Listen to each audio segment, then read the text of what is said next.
how to fix Roblox Studio not opening. I'm gonna show you two different methods. For the first one, open up your computer search for Roblox Studio, right click on the app itself and open file location.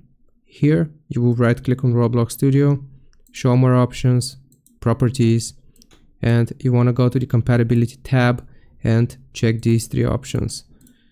Compatibility mode, run this program in compatibility mode 4, Windows 8, disable full screen optimizations, run this program as an administrator. Click on apply, click on OK. If that doesn't work, we can proceed to the second method, which will be searching for run.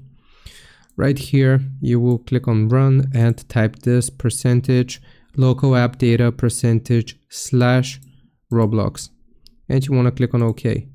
It's going to take you to this folder, and here you just want to delete all of the files. So you will select all of the files, right click and delete them.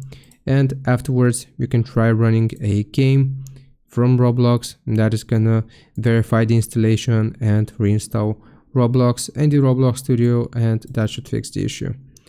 I hope this helps. Leave a like and sub. I'll see you next time.